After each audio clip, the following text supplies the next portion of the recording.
नमस्कार मित्रों, आज हम आपके लिए लेके आए हैं एक नया वीडियो जिसमें कि हम बात करेंगे 7 strange facts about human communication, यानी कि उन 7 हाव भाव के बारे में जिसे हम अपनी रोज़मर्रा की ज़िंदगी में इस्तेमाल करते हैं एक दूसरे से कम्युनिकेट करने के लिए। तो चलिए दोस्तों, इसके पीछे की स्टोरी को जानते हैं कि आखिर ये कैसे अस्तित्व में आए।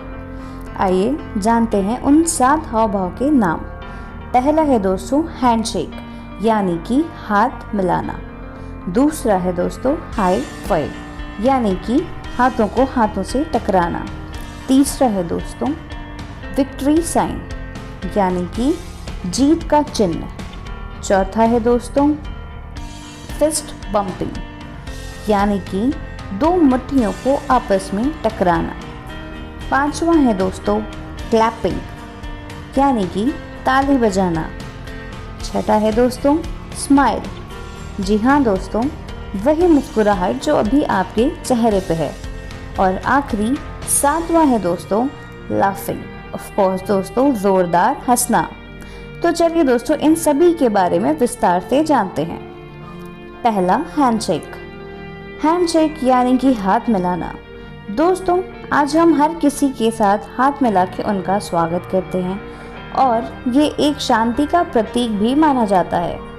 पर दोस्तों, क्या आप जानते हैं कि कुछ शोधकर्ताओं के अनुसार हैंडशेक यानी कि एक दूसरे के हाथों को ऊपर नीचे हिलाने को एक अच्छा जेस्चर नहीं माना जाता।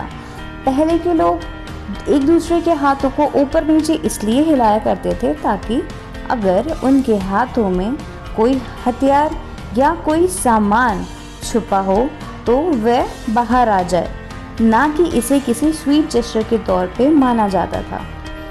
फिर दोस्तों समय बढ़ता गया और धीरे धीरे बदलाव आने लगे और हैंडशेक को एक कम्युनिकेशन करने का तरीका बना दिया गया, जो कि एक विक्ट्री से कम नहीं था। तो चलिए दोस्तों, अब चलते हैं हम अपने दूसरे फैक्ट की तरफ, जो कि है हाई फाइव। दोस्तों, सन 1977 में अमेरिका में एक बेसबॉल गेम खेला गया था लॉस एंजलिस डॉजर्स और ह्यूस्टन एस्ट्रोस के बीच में, जिसमें लॉस एंजलिस डॉजर्स के एक प्लेयर डस्टी बेकर ने एक ज़ोरदार होम रन मारा था, जिसे देखकर उनके टीममेट, जिनका नाम ग्लेन बर्ग था, वो अपने हाथों को हवा में उठाए हुए उनकी तरफ बढ़ने लगे। डस्टी बेकर को समझ ही नहीं आया कि वो इस प्रतिक्रिया का क्या जवाब दें, तो उन्होंने उनके हाथों पे ताली ही दे मारी।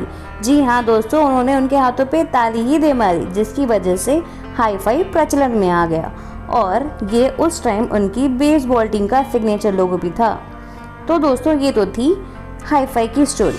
चलिए अब हम बढ़ते हैं अपने तीसरे फैक्ट, यानी कि विक्ट्री की तरफ। विक्ट्री यानी कि जीत की निशानी, जिसे हम जीतने के बाद दिखाते हैं।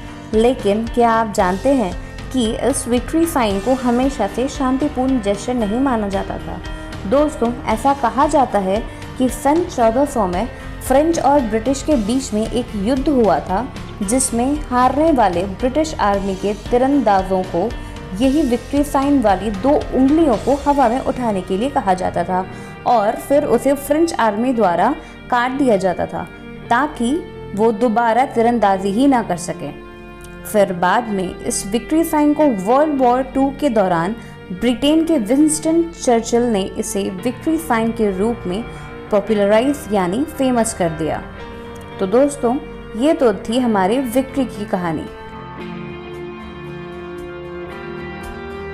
तो दोस्तों चलिए अब हम चलते हैं अपने चौथे फैक्ट फिस्ट पंपिंग की ओर। दोस्तों, ऐसा माना जाता है कि फिस्ट बम्पिंग यानी अपनी मुट्ठियों को एक दूसरे से टकराने का तरीका बॉक्सिंग गेम से उत्पन्न हुआ था। दरअसल बॉक्सिंग में गेम शुरू होने से पहले दोनों खिलाड़ी अपने ग्लव्स को एक दूसरे से टकराते थे, जिसे ग्लव्स किसिंग भी कहा जाता है।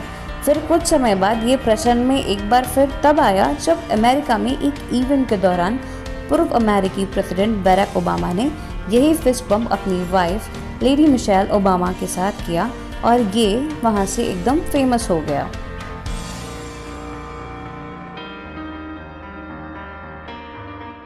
तो चलिए दोस्तों, अब हम चलते हैं अपने 5वें फैक्ट यानी कि क्लैपिंग की ओर। दोस्तों, ऐसा माना जाता है कि क्लैपिंग के सिलसिले की शुरुआत तो एक बंदर प्रजाति को देख के हुई थी, जिसको प्राइमेट्स मंकी कहा जाता है। ये बंदर जब भी खाना देखते थे या फिर खुश होते थे तो ज़ोर ज़ोर से ताली बजाने लगते थे। अब आए तो हम भी बंदर प्रजाति से ही हैं आखिर। खैर, चलिए आगे बढ़ते हैं। फिर इस क्लैपिंग का जिक्र 3rd सेंचुरी BC रोम से भी आता है, जहाँ के राजा ने वहाँ के लोगों को कहा था कि हर इवेंट के एंड में लोग ताली बजाकर यानी क्लैपिंग करके उनका मनोबल बढ़ाएंगे। तो दोस्तों, इस बात पे क्लैपिंग तो बनती ही है।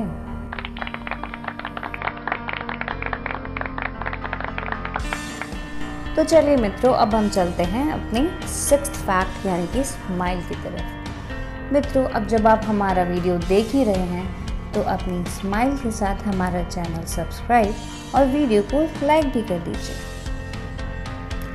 दोस्तों, इंसान के पास 19 अलग अलग तरह के हंसने के तरीके होते हैं, जिसमें से हम केवल 6 तरीके से ही अपनी हैप्पीनेस यानी खुशी का इजहार कर पाते हैं। बाकी स्माइल या तो फेक है या दुख छुपाने के लिए दिखाई जाती हैं। आपकी स्माइल कौन सी है? कमेंट बॉक्स में ज़रूर बताइएगा। तो चलिए दोस्तों, हम अब बढ़ते हैं अपने आज के आखिरी फैक्ट यानी कि 7वें फैक्ट, जो कि है लाफिंग यानी कि हंसना। दोस्तों, वैसे तो हम अपने जीवन में कई बार हंसते हैं, पर कभी कदार कुछ लोगों की हंसी फेक भी होती है। जी हाँ दोस्तों, एक रिपोर्ट के अनुसार ये पाया गया है कि 1000 में से केवल 20% लोग ही असली हंसी हंसते हैं। और दोस्तों, ये बात भी सामने आई है कि जो लोग आपस में बात करने के दौरान पॉज लेके यानी कि रुक के हंसते हैं, वो ज़्यादा अच्छे से कम्युनिकेट कर पाते हैं।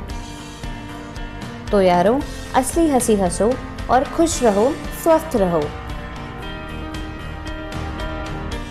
तो दोस्तों, अगर आपको आज का हमारा वीडियो पसंद आया हो तो वीडियो को लाइक करिए, वीडियो पे कमेंट करिए और हमारे चैनल को सब्सक्राइब करिए। Thanks for watching.